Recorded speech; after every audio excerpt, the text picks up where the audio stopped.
nuclear activities gaya ng nuclear bomb testing and nuclear fuel reprocessing ay nag-iiwan ng iodine-129 sa paligid.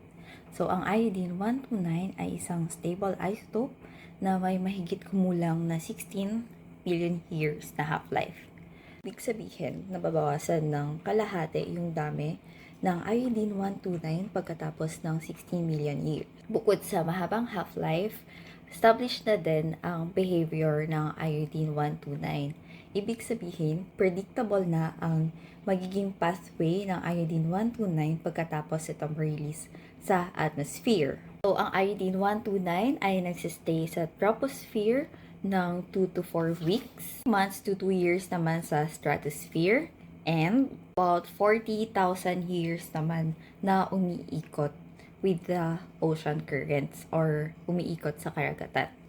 Dahil sa matagal na half-life and known behaviors ng iodine-129, ito ay isang magandang environmental tracer for human nuclear activities. Ibig sabihin, pwedeng malaman kung paano gumalaw sa atmosphere and karagatan yung radioactive materials from nuclear activities. Sa pag-aaral ng grupo ni na Dr. Angel Bautista VII, tiningnan nila ang iodine-129 sa mga coral reef galing sa Baler at sa Parola. So, ang Baler ay nasa eastern side ng Philippines. Ibig sabihin, ito ay nakaharap sa Pacific Ocean. Habang ang Parola naman ay nasa western side ng Philippines. Sabihin, nakaharap siya sa South China Sea.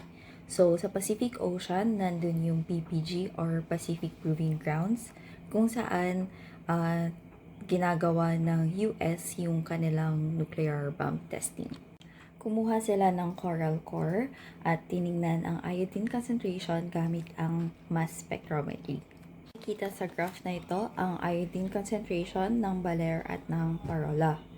Nakita nila sa parehong core na ito na yung iodine concentration simula 1950 hanggang 1976 ay nasa normal range lang ng iodine concentration. Ibig sabihin, wala pang nuclear activities na nagaganap or nangyayari sa mga taong ito. Sa taong 1951 naman hanggang 1976, nakita ang pinakamataas na peaks ng iodine concentration. Nuclear activities from 1951 to 1962 ay galing sa bansang Estados Unidos, habang yung nuclear activities naman from 1964 to 1976 ay galing sa China and France. Ang mataas na iodine concentration naman sa Parola para sa taong 1977, 1980 at 1986 ay dahil sa nuclear fuel reprocessing at ang Chernobyl accident, especially itong 1986. Ang Chernobyl accident ay nangyari noong April 26, 1986. Kung ikukumpara ang iodine concentration ng Baler at Parola, makikita na may time lag na about 3 to 7 years sa Baler. Ibig sabihin, after 3 to 7 years pa lumalabas ang signatures ng nuclear accident. Ibig sabihin, after 3 to 7 years pa nagkaroon ng iodine dahil sa Chernobyl accident yung mga coral reef sa Baler.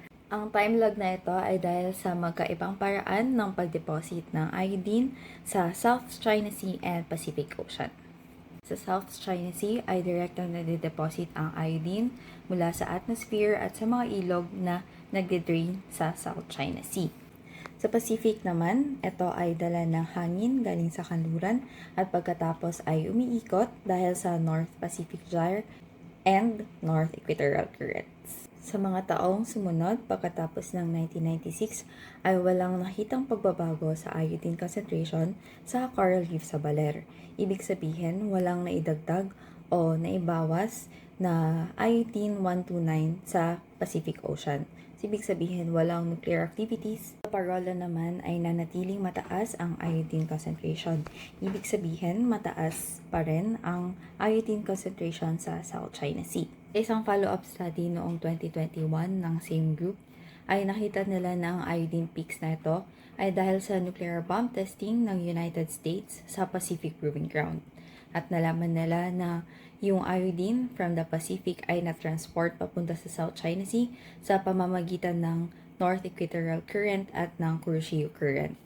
Ang pag-aaral na ito ay nagpakita sa atin kung ano ang epekto at kung paano dumadating sa Pilipinas ang mga radionuclides na gawa ng tao.